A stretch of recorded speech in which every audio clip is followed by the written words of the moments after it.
Hey there, car guys and car gals all across the Milky Way galaxy. Nice. Yeah. Your subscription service has just delivered you yet another... Kevin, another piffling episode of V8 Radio. Piffling? Piffling, yes. Are we piffled? Piffled off? What the heck does piffling mean? Piffling is nonsense as trivial or senseless talk. Oh my God, it took us 126 episodes to find that. Nail it! Nailed it! All right. And tune in next time. That's all the show, everybody. Yeah, we piffled away all your time, and it's done. All right. Well, this is the V8 Radio podcast, as piffling as it may be. I'm your host, Kevin Oeste, joined as always by our esteemed co-host, Mr. Mike Q-Ball Clarke. What's a good word, man? Wearing his hoodie over there. Yeah, man. It's a little chilly in the garage tonight. Yeah. We've got this this seesaw of weather, if you will, where for us, it's bounced between 80 to like the 20s during the day for highs recently. And it's not letting up. It's like in the 40s today, the 24 on Saturday, and then like 79 next Tuesday. Good heavens. Ours hasn't been that great. We've had this past Saturday, we've had about 65 degrees, and it was the best day ever. But the best since then was about maybe 50 that we've had other than that 65. But yeah. And if you're listening to this, having never lived in a colder climate, it's a thing, man. I remember, so I grew up, in a Chicago suburb, so further north than where you are now, but that kind of weather. Right. And I'll never forget it, in high school when your buddies finally got their driver's licenses. I was like the last one, but in the springtime, that first 50-degree day. Oh, you're running around with tank tops and shorts on. Yeah, windows down, heat on, Van Halen cranked. Yes. And your old man's Pontiac 6000 front wheel drive. Thinking you're the Lord of all creation.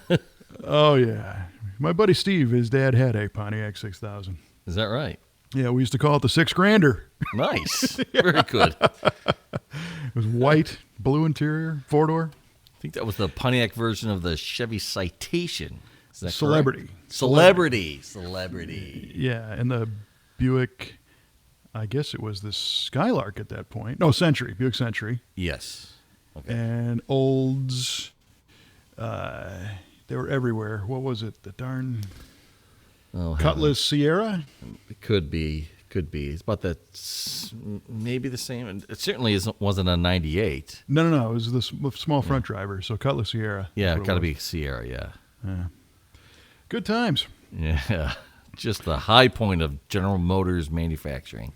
I'll never forget the sound of that GM Delco stereo, because it was the first double-din factory. Oh, right. With the green LED clock display like a microwave. Yeah. And the two vertical knobs, the volume on top and tuning on the bottom on the left-hand side, and the cassette deck, and like a 5-band EQ in there. Oh, you thought you were something. It sounded good, and I remember when Van Halen's OU812 came out in 88. Yeah. That was on permanent repeat in the $6,000. Nice. Yeah, it was. You know what else is nice? Trivia questions? Well, sure, that too.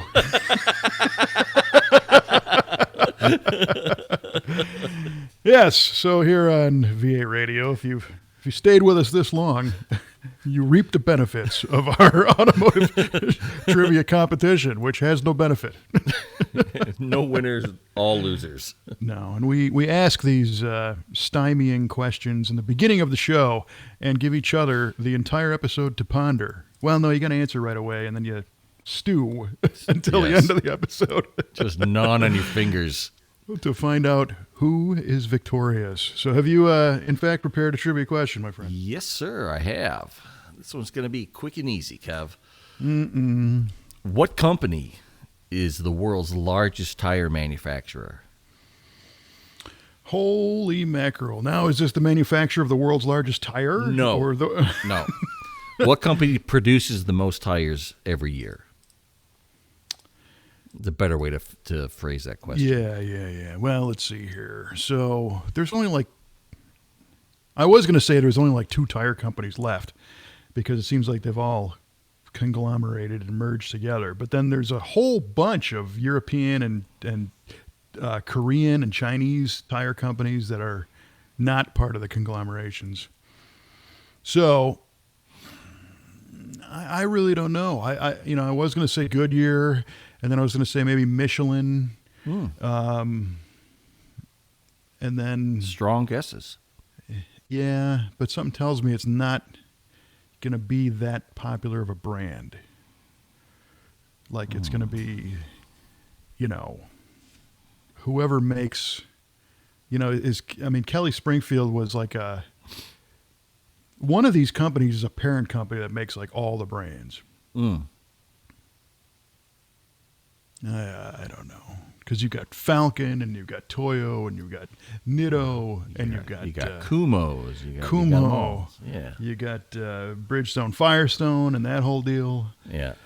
Of course, your Goodyears. You got your Goodrich, which is different from BF Goodrich, I think. Is it? I don't know. Yeah, well, the BF Goodrich, like the radial TAs that we know, that's kind of a boutique tire brand. Yeah. And you do have, BF Goodrich off-road tires and, whatnot. So, yeah, they're still out there. And then, of course, you got General. Yeah. And General's got a pretty strong product line. I don't think they're the biggest tire manufacturer in the world, but they've been around. Continental. Continental's been around over 100 years. Yeah, that's right. I'm going to say, wow. I'm going to say it's a toss-up between Michelin and Continental. And I'm going to go Michelin. Michelin. It's not General. It's not Uniroyal.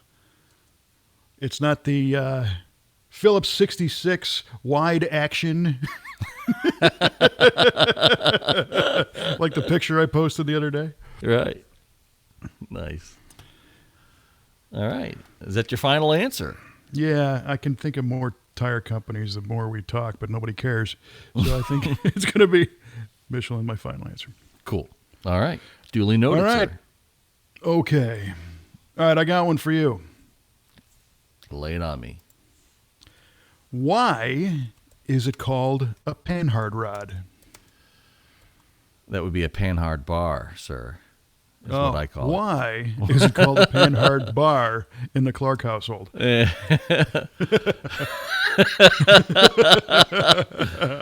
Okay, a panhard bar. Why is it called? So a panhard bar is used to kind of keep the chassis stable under the body of a car for lateral movement, and it's typically attached to the rear differential.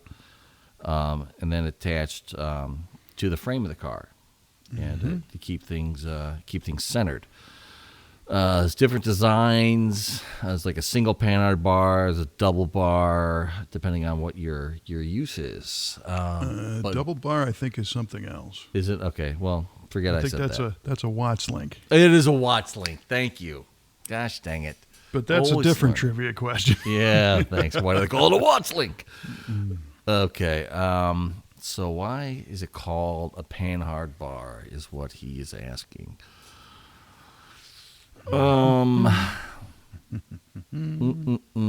Because, oh man. Think of what it does. Yeah. And then I could say, think of why is the sky blue? Or Yeah, thanks. That's just big a help. Right. Okay, it's...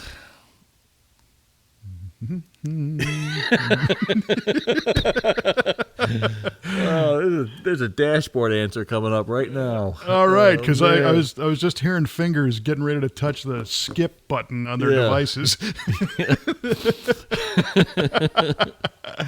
Let's listen to NPR, man. Come on. Yeah, exactly. Kelly gave me some good feedback on the hemming and hawing.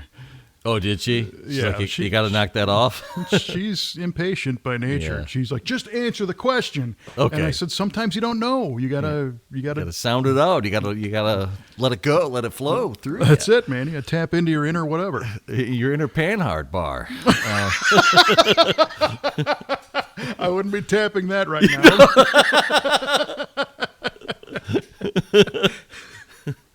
All right. So why is it called a panhard bar? Okay, because this is going to be great. Because it is reminiscent of a panhandle. Okay. And it is not soft, but it is hard. So it's a panhard bar. Awesome. Yeah. Oh, I'm just killing it. Killing it today. Pan hard. And I wanted to do this. Oh, Jesus. Louise. I know you did. There you go. All right, that's your final answer. Oh, good Lord. Yes. Yeah, it is. Yeah, it is. Pan hard. Okay. Well, we'll find out at the end of the show, folks. Wouldn't it be great if I was right, though? Holy would, cow. It really would be. Yeah. It might be. Mm-hmm. Yeah, you might be, too. Yeah. Interestingly, I went and enjoyed some dinner tonight at a local restaurant called Pie Hard. Oh. Which is different from Pan Hard. Yeah. But it's a local pizza place. Nice. Yeah. Good stuff. Good stuff. Good stuff. So we have, again, a lot going on. Yeah. You got things happening, man. You got announcements to make. Well, one is that if anybody is kind of going to be in the Midwest and more focused in the St. Louis area, V8 Speed and Resto is having a little open house and sale. Oh, cool. Yeah. So this all started because we have a lot of customers who ship us cars. Uh-huh. And we work on them, and then at the end, we have leftover parts. Mm-hmm. So in the beginning, we always ask them, what would you like us to do with the takeoff parts? And some is garbage, Right. rusty panels, and others are, could be reused or sold or something. And a lot of times people say, well, I got to put this car in a transporter, and I don't care about the old sun visors, so forget it, keep it, donate it, throw it out, do whatever. So we've been pretty consistently donating engines and transmissions to a local tech school. Oh, nice. That's cool of you. Yeah, it is pretty neat. It gives the students something cool to wrench on, and some of these things, are decent serviceable engines that we're just taking out for upgrades. Yeah. But then a lot of the other parts we start accumulating because they're too nice to throw away. Yeah, exactly. But in order to sell an individual part, you got to photograph it. You got to figure out what it is. You got to write up a listing. Then you got to list it somewhere. And then you got to interact with potential buyers. And then you got to figure out a payment method. And then you got to box it and ship it and all that. So the pile just gets bigger because nobody has time to do all that. So every couple of years we have kind of a house cleaning, and we're going to unload a whole bunch of stuff. Cool. And more than welcome to come down on April 16th. April 16th. Okay. I came down to one of those long time ago. A long time ago. Yeah, man. Yeah, you did. I remember that. That was like that was your first time down there. It was. It was absolutely my first time down there. Yeah, that was pretty neat. Well, this is going to be about 5 times bigger than that one. Awesome. That'll be sweet. That'll be great. So we'll put something up on the V8 Speed and the V8speedshop.com website. You'll find that. So yeah, that's happening. Nice, man. Yeah. Yeah, that'll be good to get down there and mingle and see the crew and That's right. see everybody again. It's been a hot minute. Well, and speaking of that kind of thing in events, we've also announced that we are going to be bringing back the drive-in cruise event. Hot darn. That's awesome. Darn. Yeah, we're excited about that. So the drive-in cruise, we've done this. We did it 5 years in a row, and then the COVIDs happened, and things got kind of wonky last year too. So this year we said, heck, we're just going to do this again. Good. And it's a car show at the drive-in. There's a local drive-in not far from us. The Belleville Skyview is what it's called, and we're actually ratcheting it up a couple of notches this year because we're doing it on a Saturday night. Very cool, man. Yeah. So initially, the proprietor of the drive-in said, we approached him. Really, the whole thing was kind of self-serving. I always wanted to have a car show at a drive-in. I just thought that'd be cool. And it turns out other people thought it was cool too. So the first time he's like, yeah, you could do this on a Thursday because I got real movies to show on the weekend and, whatever. So, okay, fine. Well, I think last time we had over 400 cars. Yeah. Great crowd. I think I was at the last one. You were. Showed the Blues Brothers, yeah. Right. Yeah. You and Paul came down. Yeah.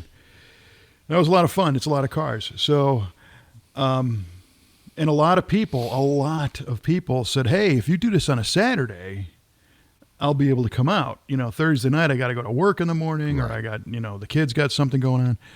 So we reapproached the proprietor of the drive-in and said, dude, how about it? What's it going to take, to do this on a Saturday?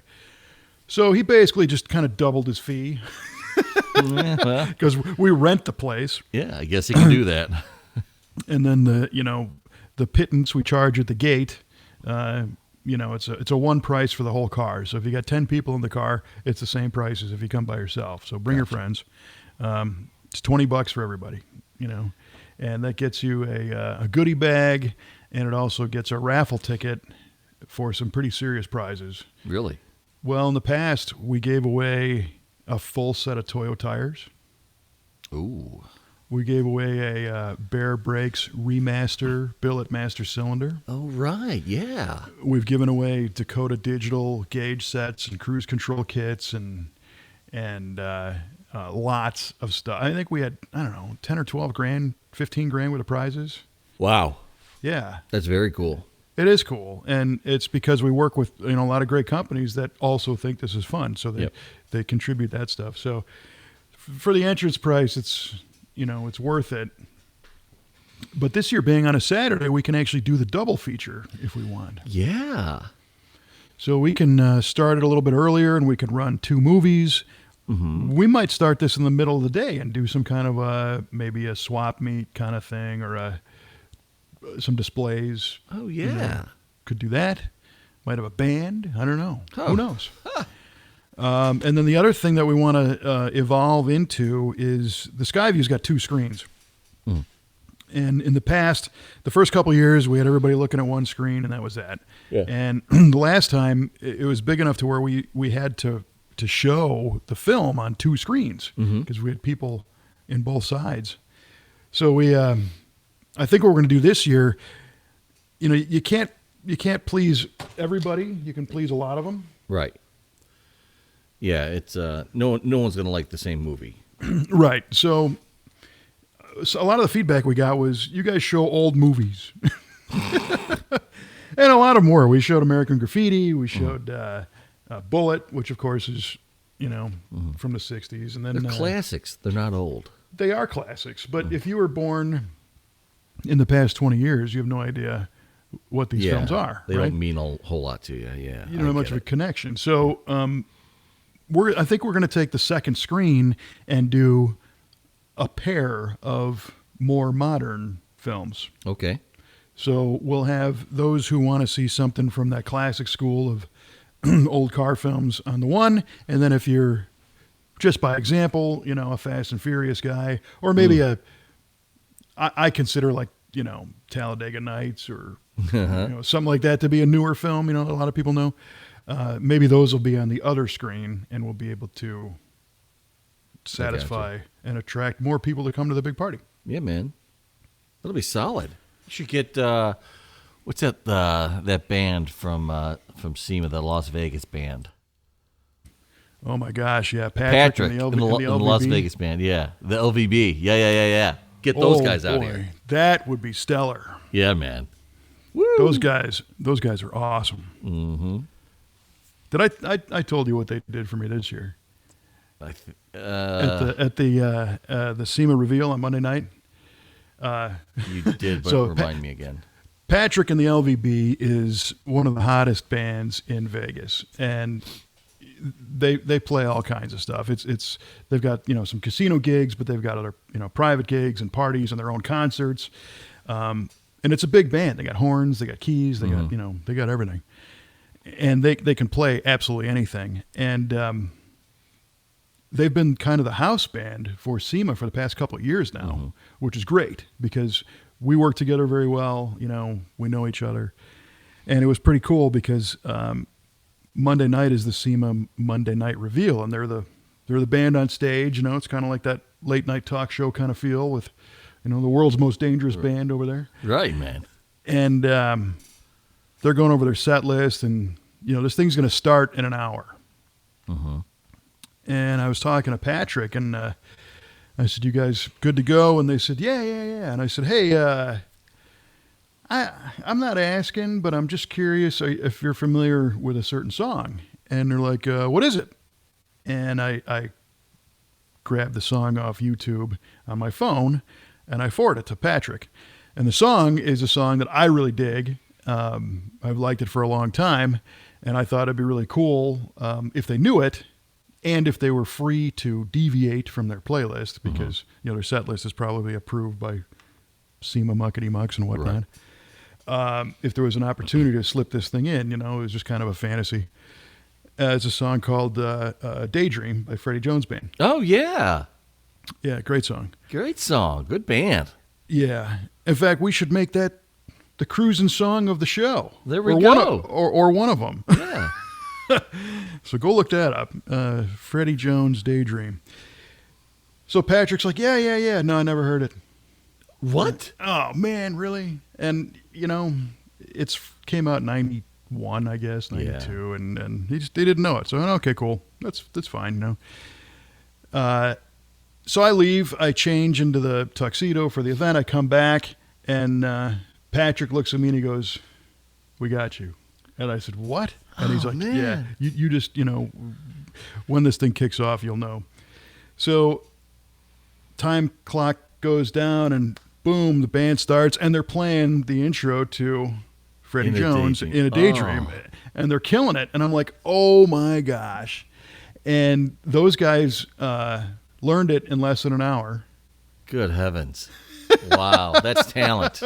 And then modified it a little bit to be a good intro walkout song, Okay, yeah. So I came out on the stage, and I'm looking at everybody, and it's a beautiful night in Vegas, and one of my all-time favorite songs is playing with this great band and all these cool people around, these awesome cars, and I almost started crying. Oh, jeez. Oh, man, that's solid, man. I love it. I'm not going to lie, because it was like, it's a lot to put that event together and to get focused, and you're preparing for it for weeks, and and here it is, and it's this big release, and then they do that. I was like, oh man. So that was cool. That is solid. That would be great if they could play. Yeah. We're gonna have to raise the ticket price of the cars. just a little bit. That At whole thing I least said $2 about more $20 per car. Yeah. Yeah, now it's $100 Yeah. because they don't come cheap because they're good. Yeah. No doubt. It's a big travel expense too. Hey, I'll ask. I'm batting 1,000. I ask for stuff and I get it from this guy. So There you go. All they can do is say no. That's right. That's the worst that can happen. Sorry, Kev, can't make it. Can't do it, bub. Yeah, no, watch. I offend them and they choose not to play SEMA next year. No. This You believe fall. what this guy did? Yeah, right. He wanted us to go out to Chicago and play a gig? Crazy. Crazy. No, I think they would think it's cool. Yeah. That's a great idea. So Thank there you. you go. We'll throw that in the mix too. Who knows? All right, dig it. So yeah, that's going to be August 20th of this coming August. And tickets are available on the website. Again, go to driveincruise.com. I have no idea what films we're going to show because we always throw a poll out to the masses and let people vote and pick. So that has started. We're getting a lot of good suggestions. Yeah. And we'll I see. threw my 2 cents in there. You threw like 4 films in there. Yeah. Well, More than 2 cents. yeah, well, 3 cents anyway. There we go. Couple 2-3 cents. Yeah, that was cool. So looking forward to that. So, yeah, a lot happening. Very cool. Very cool. So I was going through some texts and emails and whatnot, just because. Mm-hmm. And I found this message from our official V8 Radio statistician, Mr. Yardley. Yes. And he had a topic suggestion, which is great. Wide open to topic suggestions, by the way. Yes. Except for, you have the right to remain silent. We don't. Like my old man said, I'm so proud of you for getting a job in radio because now I can turn you off. Right on. Thanks, Dad. That's it. Yeah. I can get out of range. So Yardley says, yo, Kevin, I'm not sure if this would fly, but how about a show theme where you discuss what the car hobby has given back to its members? I met one of my best friends when I was in my 40s because of it, a guy named Ken Lisk, who's a big Buick guy. Yards was even his best man. Wow. And he reminded me that I met my wife doing this stuff, and I've got a whole career and life out of it. He said, I wonder if you could set up a thread on the Facebook group so people could tell you and then discuss it later on. Just a thought. I know the hobby has literally changed people's lives. So I think it's a tremendous topic. It is a tremendous topic. I didn't set up the Facebook thread. I think we'll do it afterwards. Okay, perfect. Because we'll leave it open. If anybody's got a story about how this has changed their life or helped them or created friendships or whatnot, let's hear about it, because this has happened so many times and in so many ways to me that I don't know if this happens in other. I don't think it happens as much in other hobbies or careers or whatnot. Yeah, it really, this whole car hobby really does seem to bring people together, and you do meet lifelong friends. I mean, you met your boy. That's right. Through this, at a car show watching our stuff. Greatest thing that ever happened to you is you met me. It is. Otherwise, I'd be in my garage talking to myself right now. And that would just be sad. Yeah. Oh man, but yeah, I mean, I've I get to do this for Pete's sake. I get to be on this great podcast and get to hang out and met tremendous people. I'm still connected with a guy. I mean, this is more thanks to social media, but still connected to a guy that I was in my very first car club, which was the Central Oklahoma GTO Club in 1989. For Pete's sake. That's cool. Yeah, it really is. And he It's sold me. thing. I traded him my '67 GTO for his '66 Sprint 6 Le Mans, and that's how I got that Le Mans, was through this guy. That's how that all started. Yeah, man. From being a member of the COG2. Yes. The Central Oklahoma GTO. GTO. Right? COGTO. Yes. COG, yeah. Something like that. Yeah, that's cool. And that's the thing. And part of me says that, we lose track of how fast time goes. Mm-hmm. And pretty soon you meet somebody at a cruise night or something. And next thing you know, it's 15 years later.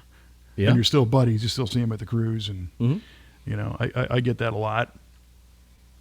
I think our biggest thing for Kelly and I is, we met because my car broke on the Hot Rod Power Tour.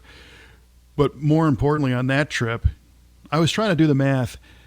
That was the Power Tour where my 62 Galaxy, my dad threatened to have the thing towed and crushed unless I fixed it. And I kind of got it back together after he had wrecked it, and we did kind of a resto on it. And it was a clearly unproven quantity. So what do? You hit the road, right? Drive it across country. Of course. And just about everything that could break broke. And by the way, it was my work vehicle because I was shooting Hot Rod TV at the time, and I needed it to get from one city to the next. And this is back when the Power Tour went all the way across country, so it was important to fix it instead of just park the thing and say I'll get this later. Right. Which would have been smart, but I also would have not met my wife, so it's good that I was kind of thick-headed. or as Ro McGonigal said, he was editor of Hot Rod at the time, and he wrote a piece about this, and the title was Head Poured from Concrete. I understand that completely. Yeah, but I was trying to do the math and think of how many people helped us out on that trip alone. Boy. And I will say it's over 100. Holy cow. That's amazing. Because it was not just, a guy on the side of the road with a screwdriver or duct tape or something. I mean, we replaced all the rod bearings in this car overnight in Flagstaff in some guy's garage that I didn't know, and working with other people that I've never met who were just on the Power Tour, and they're like, yeah, you broke, let's fix you, and so people from Flagstaff that were locals that were into cars were hanging out, and the guys that I met were all, there'd be 30, 40 people there that night. And that was just one of the failures. the Hot Rod parade of failures. Instead of not the GM parade of progress, the Hot Rod parade of failure. Yes. Should have got a trophy for that one. No doubt. But so every night along the way, we'd break something else and meet more people. So I never would have gotten home without these people helping out, first of all. But that really kind of cemented in my mind that I have automotive karma to pay back for eternity. Oh, because no doubt. all these people that chipped in to help out. So we always said, anytime we have the opportunity, we're going to give somebody a hand.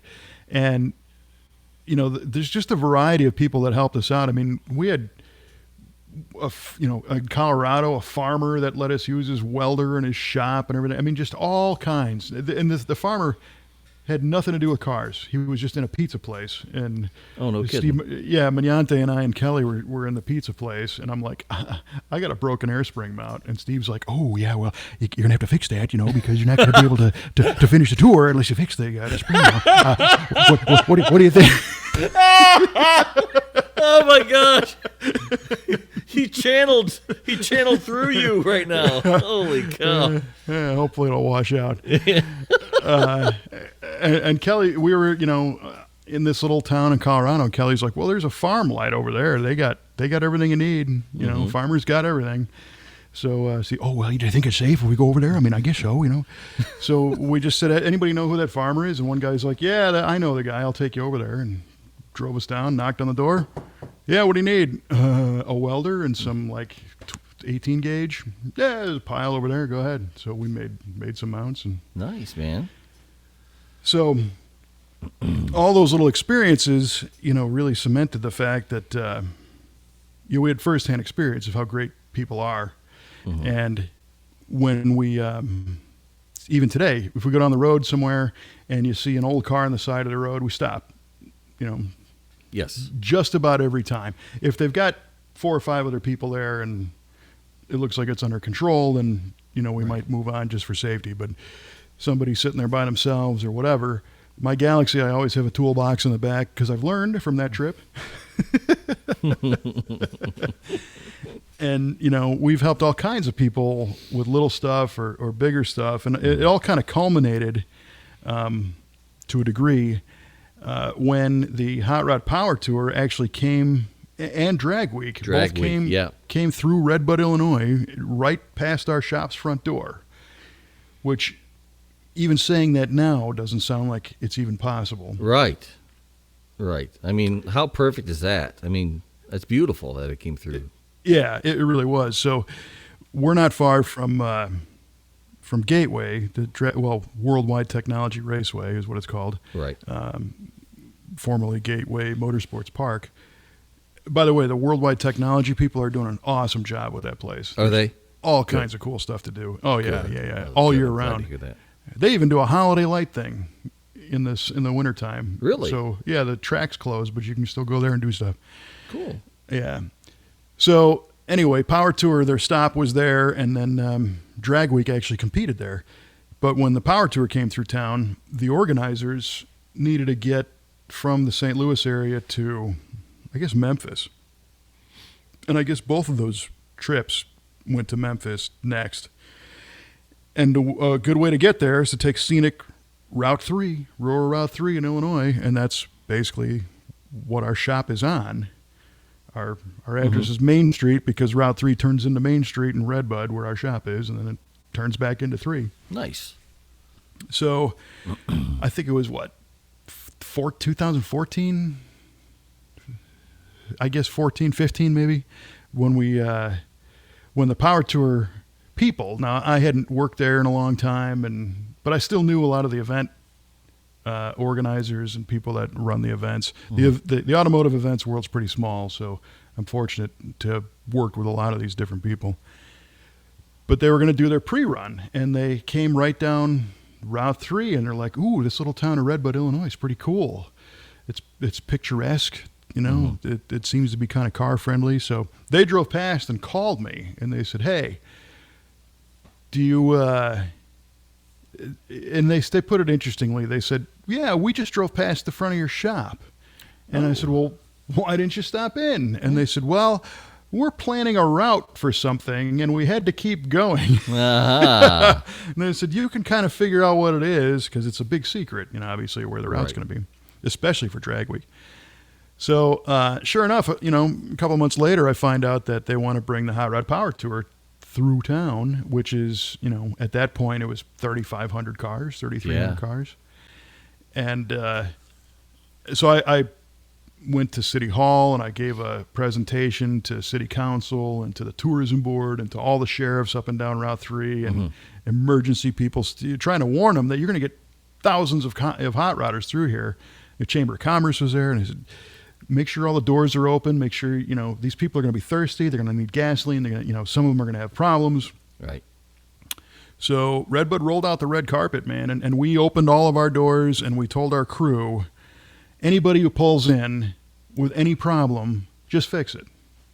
That's it. You know, people have taken care of us. It's our turn to help people out. That's amazing that you're still giving back to this great community. You're to be commended, sir. Well, I mean, and I still feel on the owing side of that, you know. Yeah. But it's cool because one of the first cars that pulled in, the guy had a problem with a 55 Chevy, a very nice car, and he had broken his throttle cable. It was like a low car or a cable, aftermarket cable, and it failed. And he had a pretty ingenious thing. He had retrofitted a nylon line from a weed whacker. Nah, no kidding. Yeah, so it was this bright orange, you know, plastic thing was his throttle cable, and so he pulls in, and Trevor pops the hood and looks at it and says, "Well, we've got one of those cable setups over there," so we just replaced the whole thing for him and got it adjusted and sent him on his way, you know. And then another car pulled in, and it was Brian Cox, who actually worked for Hot Rod, and he had a new Camaro at the time that had a bunch of stuff done to it, and some just kind of came loose in the front suspension, so we because it had sway bars and control arms put on it and all kinds of stuff. So got that all tightened up and on the way, and you know, there was a few more of those little kind of quick fixes.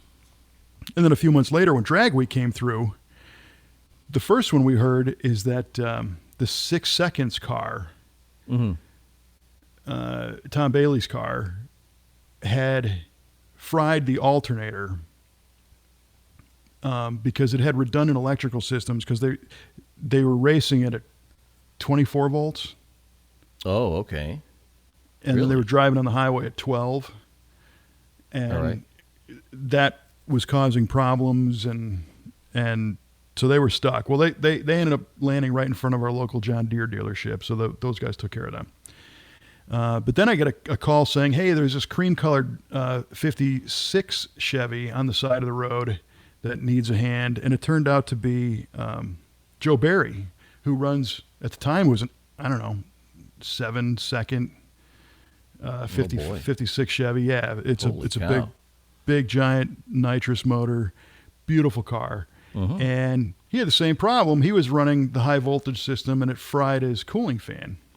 Oh, So he's overheating. He can't move. right. So I hear he needs a fan. Turns out we had one. So we brought that, gave it to him. He got that in the car and got back on the road. And that was pretty cool because that was a Fast Times engine in his Oh, car. yeah. Yeah. So I had never met the guy, but we all knew everybody, the same Yeah. circle. So that was kind of fun. And then later that night, cars were going by, and eventually they start kind of petering out. It's getting darker and later. And we get wind of this guy. His name is Matt Rogers, and he's got an Oldsmobile, and he broke the crank pulley. Ooh, Yeah, that's bad. that's The not balancer good. the balancer was okay, but he had a 2-rib crank pulley, and it was broken. So, do you know anybody who's got one? And we couldn't find one, so I ended up taking I think it was a single groove pulley and his 2-groove, and I cut the two of them apart and lined them up and welded them back together, and basically remade the pulley for him. Yeah. And made sure that it wasn't oblong, Right. and that Yeah. and it didn't wobble, the other way. It was a pretty cool project. It was fun to do, except for the fact that we had to have this done right now because Yeah. he's on the road.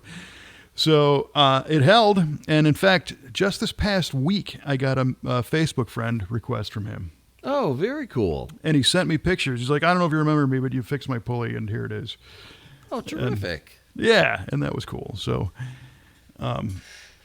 it's a long way of saying that, we've been very fortunate to be on the receiving end of this stuff. And to me, it's more important to be on the giving end as well, because For sure.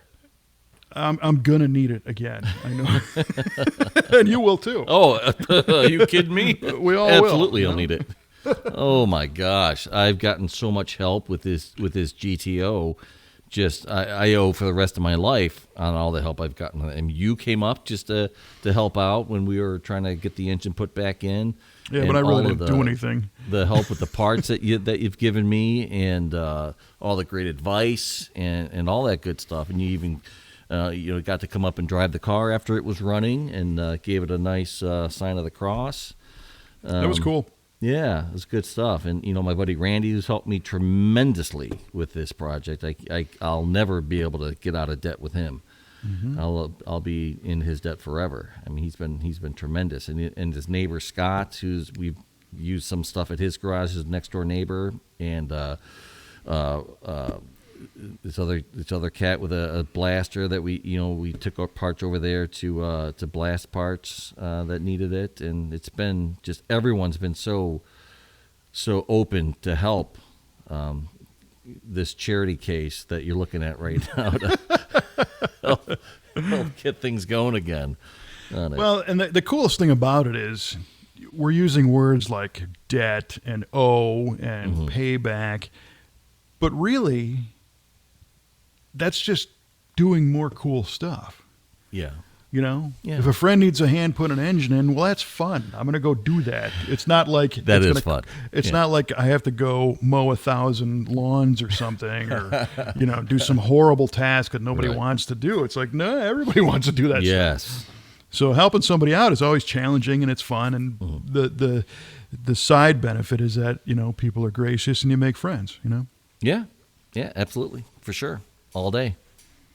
Yeah. So I think it's a great topic, and yes, careers have been spawned out of it, and just lifelong connections and friends, and I'm glad Yardley brought it up, because he's another guy who has helped me out tremendously, because he's kind of like the unofficial king of the do-it-yourself Riv crowd.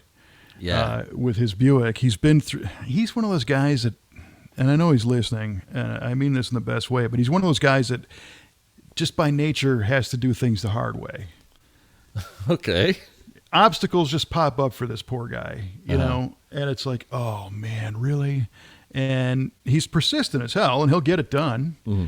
But it's just, time that things don't go smoothly, and Mm-hmm. But he that's just how pushes things through. go. Yeah, he does. He does a yeah. great job. I mean, he told me. So here's a guy in his home garage, and it's a big car and a 455 Buick. In his case, 460 some cubes. It's a big, heavy engine, and he was blowing up transmissions, turbo 400s over the years. And he told me he's had the tranny out of that thing like 18 times. Gee whiz. And that's on his back on the floor in the garage. It's not like, he's got a lift and everything else. And the transmission jack and all that good stuff. But he's the first guy to say, on some of the Facebook things, and going back in the day to when I first met him was, even before the forums, it was like email lists. Yeah. And somebody would, you get on a news list, and somebody would say, hey, I'm looking for this piece of trim, and he'd be the first one. Hey, I got one. So I have parts on my car, and I got a couple sitting here that he had sent me just for fun. He didn't want any payment or anything. He's like, I got an extra, here you go. Very nice. Very nice. It is. Yeah. And I was, thinking back to where I met this guy, and it all went back to an article that I wrote in a magazine. It was we used to call them a one-shot. It was a standalone special edition print magazine called Suspension, Tire, and Wheel. Can you guess what it was about? Interiors. That's it. But this goes back to 98, I think. Oh, boy. Okay. And I wrote an article on, because I was rebuilding I had a 69 Riv at the time, and I rebuilt the front end and put brakes on it and control arm bushings and all that stuff, and then some wheels and tires. And the editor was a guy named Tim Burnsaw, and Tim was a great guy, and a lot of those one-shot magazines were culminated from other stories from other magazines, and they were reprinted. So you'd flip through, and it's like, oh, this story was in Hot Rod last year. Oh, this story was in Mustang and Fords. Oh, this is from Chevy High Performance, whatever. But there was very little new content. I gotcha. Because quite honestly, these things were designed to be low buck to produce, to repurpose stories, sell them again, Yeah. put ads next to them, but also make a nice, concise, singular topic magazine. And they did well. But I told him I was getting ready to do the suspension thing, and he's like, hey, do you want to shoot that and write it? Because that'd be new content for this. And, we really don't have any. And I was, sure. Yeah. So I think I did 8 pages. Holy cow. 8 or 10. Yeah, Nice. it was a lot. And Tim didn't cut it all up. He left, and I go back and read this stuff now, and I got to laugh, but we're all trying to be Gray Baskerville and trying to be cool, Yeah, man. And today, you're much more to the point, or at least I am. But so Yards bought that and read it, and then emailed me. No kidding. And he had questions about parts, and I guess I responded, and there you go. There it is. Well, I'll be darned. 24 years ago. Holy cats. I know. And I hadn't talked to the guy probably until the mid-2000s or late 2000s. I don't know when we reconnected. Maybe it was Facebook, when Facebook came up or something. But, because it was old email addresses and just kind of went away. And then, and here you go. So it's another example of, just reaching out and communicating and sharing stories and whatnot. So I appreciate that guy. And now he's our official statistician. Yeah, he's even gone so far as to feed me a few trivia questions along the way just to stump you. I know. It's so nice. He's a heck of a guy. Love you, babe. Well, just this week, we actually got a St. Patrick's Day card in the mail from him at the shop. So, Oh, really? yeah. Nice. I didn't even know St. Patrick's Day was a card. I didn't sending either. Holiday, but handwritten note. So, class act, Mr. Yardley. Yeah, he's good people. I've got a 1966 vintage military spec Coleman lantern on my shelf here that he gave me. Really? Yeah, he saw that on Facebook. I posted a thing about, I dig those old Coleman lanterns, and he gave me one just by seeing that. Oh, that's sweet. That's very cool. Yeah, it was. Very nice, man. And it's kind of funny. that's happened a couple of times. This past week, I shared some vintage Hamm's beer ads. Yeah. Did you see that post? Yeah. From the land of sky blue waters. Oh, yeah. So these are from the late 50s and early 60s. They're all, hand-painted print ads, beautiful colors, and that whole concept of the land of sky blue waters, it just sounds so, it's like a camping trip for your mouth. It is, right? So the day after I post that thing, sure enough, a local guy named Gary Most shows up at my shop with a 12-pack of hams. Here you go, buddy. Oh, very nice. Very nice. Yeah. So now I'm going to start posting pictures of a C8 Corvette and see what happens. Of a ZR1. It's pictures everywhere. Well, and of course, the lawn chair story from McCacken. Right? Yeah. Shared the picture of the lawn chair and the story how my old man had one. And the guy, brought me a lawn chair, a lounge chair that I got right over there. In fact, the other day, I was going through the internet looking for a rewebbing kit for that. Oh, really?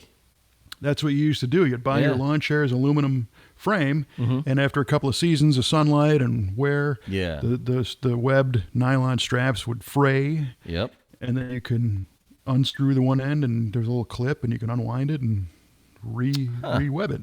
I've never done that with one of those. Yeah, and it was funny because some of the guys here in our little town of Waterloo, who are like a half a generation older than I am, they're like, oh, we used to do that every year, so even got offers to help with that little project. Cool, man. Yeah, just got to find, they're all over eBay. You can buy the rewebbing kits. Oh, no kidding. Oh, that's cool. And they are from the 70s. They're just, old stock, and they come in different colors. So I'm just trying to map out the colors I want for this chair, and then we'll put that back in business. Nice. It's the perfect chair to bring with you when you go to a car show and set it up in front of your car and just kind of crab at people as they walk by. Right. And as Baskerville used to say, and get crapped on by birds. Yes, exactly. But, I guess it's this whole thing is just an expression of gratitude. I mean, I appreciate all this stuff so much, and it's just an inspiration to do something nice for somebody else for no reason, Yes. And in fact, thinking about it, I have sent things to random people on Facebook, that I had that they were looking for or whatever, and I think I need to do more of that because it's cool. People have done that for me, and it was neat. Yeah, that is neat. Heck, you even came up on a trip. You were either going somewhere or coming back from somewhere back before we really knew each other, and I was still a super fan on the forum, and you're like, yeah, you want me to stop by? We'll take a look at your car. I'm like, yeah. Seriously? It's like, yeah, we're coming through. I'm like, you got to be kidding me. That was the first time I drove the GTO. Yeah, it was. You let me drive it. And the drive shaft started knocking on the trans tunnel. I said, that never happened before. Like, yeah. You're jacking it up right at that cross member, aren't you? I'm like, yeah. Like, it's pushing it up. I said, oh, okay. There you go. Interesting. Well, So, yeah. I firmly remember that first drive, and when comparing it to my last excursion in the GTO, the car has come a long way. Yeah. Hell of a job. It has come a long way. Yep. It's got a little bit more to go, but it's come a long way. You were still trying to feel out the brake conversion you did, and yeah, everything. It's and that was still the old engine, and it was already. I'm sure the cam was already wiped out. Yeah, probably. Yeah, so it was a mess. It was. It was. So, again, if we were all like hobbyists that liked washers and dryers or something, I don't think we'd have these stories. No. Did you see that guy's GE washer? Holy cow, man. No, to hell with that. This guy's got a Maytag. Maytag never breaks down. It's one with the dials. None of this electronic board crap. So a good one. Oh, you should hear it chugging away when it's doing a load. Holy cow.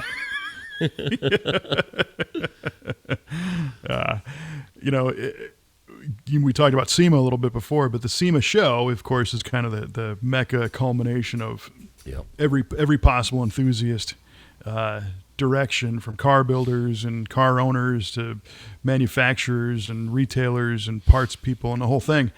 And Paul Cuniff is a guy who works for the company that puts the show on from a logistical standpoint. Mm-hmm. And Paul and I were talking one day, and he's like, this show's amazing. It's just, there's so much energy here, and people are so excited to be here. And I said, I've often joked that, do the people that do the dental hygienist convention have as much fun as we do in the automotive side? And he looked at me and he laughed. He goes, no, my wife does that convention for the dental hygienist, and it's not this. It's got to be so subdued. Oh, my goodness. Oh, yeah. It's people standing by a display for, 6 hours looking at their watch, and then as soon as the whistle blows, it's right to the bar. I'm done. Yeah, exactly. For sure. Just get me on the plane. I'm going home. Yeah, I can't look at caps anymore. Get me out of here. Yeah, get you and your teeth away from me. Yeah, so it is. It's a neat thing to be involved with, and I'm just glad it's continuing on. And we've talked about it before. Today we're in a gas problem, price wise. Yeah. People are talking online. Are you going to do less car events? We talked about it last time. Yep. I've seen a lot of people that said, I don't care. I'm going to be driving my car. My car, I enjoy it. It brings me happiness. It's good for me. It's going to be a few bucks more this year. I'm going to do it. Well, good. Right on. I need to adopt that attitude. Well, a guy named Bill Hahn, I don't know if you know who Bill Hahn is. He owns Hahn Racecraft. I've heard of him. He makes turbos for a lot of four-cylinder cars. And yes. He's a drag bike racer, turbo bike guy, and very, very smart guy. He used to be not far from you in Illinois, and then they moved to Florida. But he did some math, and I didn't double check it, but the math was average person drives, if it's a family of two, 26,000 miles a year now. You're putting 13,000 a piece on a car a year. Yeah. And if the gas price went up a couple of bucks a gallon or $1 a gallon or something over that amount of driving, it ends up being, $1,100 a year more. Okay.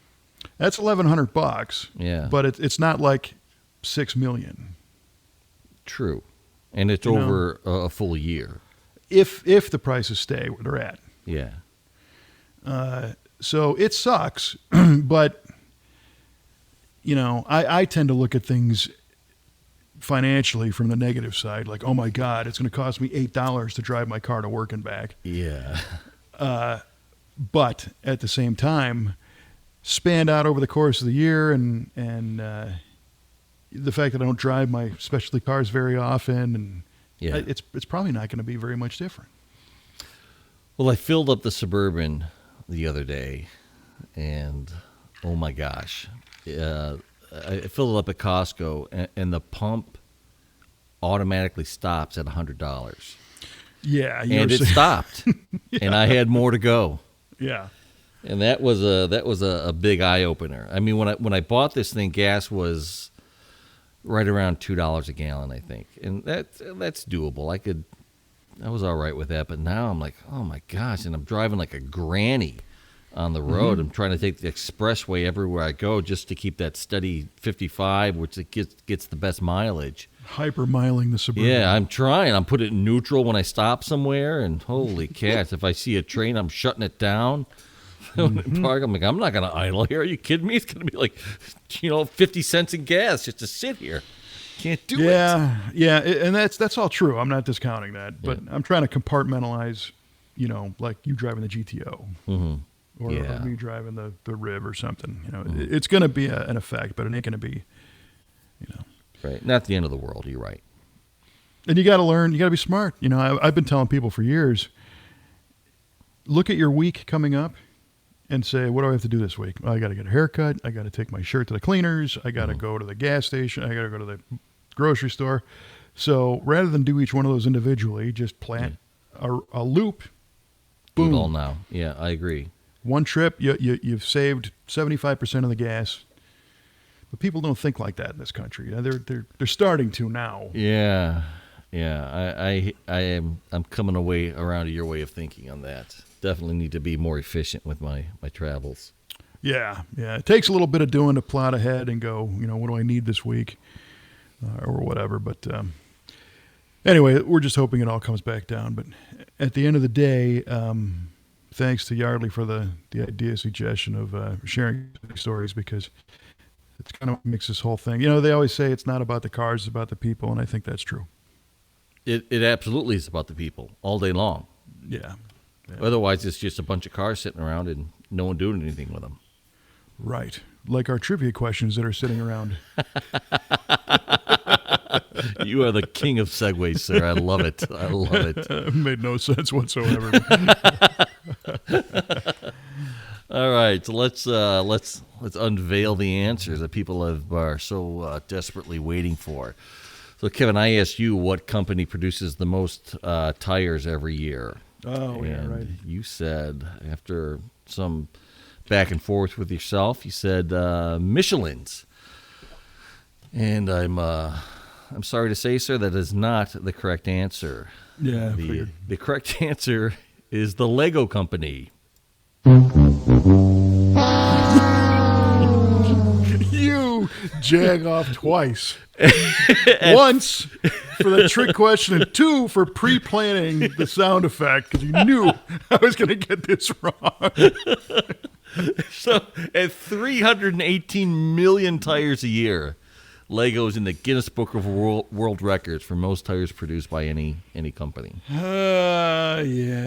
Well, Hot Wheels is the biggest car company in the world. So. And there you go. Yeah. But yeah. Just so you know it's fair, I did have the winning sound effect on ready for you. If you Let's did hear win. it. Let's hear it. Here you go. Kevin, you're a winner. Tell him what he's won, Johnny. A new car. The 1973 Pontiac Safari Wagon from the Pontiac Motor Division of General Motors, complete with wood siding, vinyl deluxe bench seat, roof rack, sport wheels, and air conditioning. This package retails for $37.95, but you won on The Price is Wrong, bitch.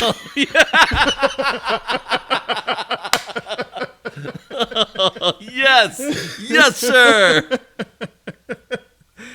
Oh, I love it. See, I just in case you got it right, I was ready to hit you with that. Well, at least you proved that. Yeah. No magic of editing there, friends. We kind of gave up editing the show a while ago.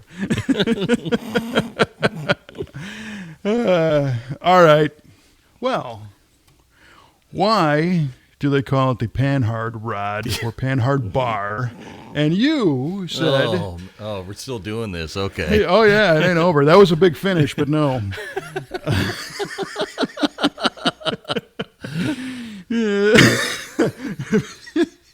Because it is reminiscent of a panhandle, and it is not soft. Therefore, it is a Panhard. I'm going to go now. I got to go.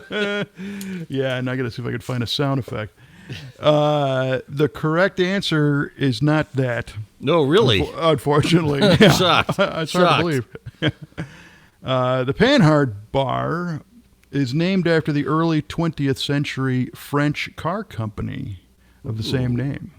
Really? That's all I know. Okay. So there you go. Interesting choice of a name. Well, and you'll find them in a very exclusive product van sold exclusively in Mexico. Would that be the Chevera? That's it. Ay, pendejo. It's the Chingon. Oh, we're going to get banned from YouTube or banned from Apple Wherever. Podcast. At least we went out with a bang. Yeah, good times. Yeah. All right, well, friends, if you like this kind of nonsense, hit the subscribe button, because Please. Who knows what kind of sound effects we'll have next time. Oh, man. Well, you mentioned the world record Yeah. of tires. We were actually thinking, I looked it up, I didn't find it, if it exists, but we might be trying to set the world record for the most hot rods in a drive-in movie theater Really? at the drive-in cruise this year. That's awesome. I think it'd be kind of cool. That Yeah. would be kind of cool. I have not Yeah. found if that's a record or not. And if Okay. it's not, it's easier to win, easier to do. Oh, by the way, I have to give credit for this wonderful trivia question that I asked you to our good friend of the show, Mr. Alex Gerhard, who supplied us with that question. Makes sense. Mr. Gerhard's doing a lot with Legos these days. Yes, he is. He's doing a lot with Legos these days. He's got a Titanic, I think, and all kinds of other really good stuff. He's got a used tire shop over there. Yeah, I think he's got a couple million of those tires. Oh, man. All right, Alex, you'll get yours too. Thank you for that. Nice. Yeah. If you have any trivia question ideas, don't send them to Mike. And That's Mike at V8Radio.com. yeah, nice. All right, man. Well, this has been fun. It has been. That's all I got. So I guess no matter who made your tires, make sure they got air. And if they don't, hopefully somebody nice meets you on the side of the road to help you out. Right on. For Mr. Mike Q-Ball Clarke, I'm Kevin Oeste saying keep the shiny side up, and we will talk to you next time on V8 Radio.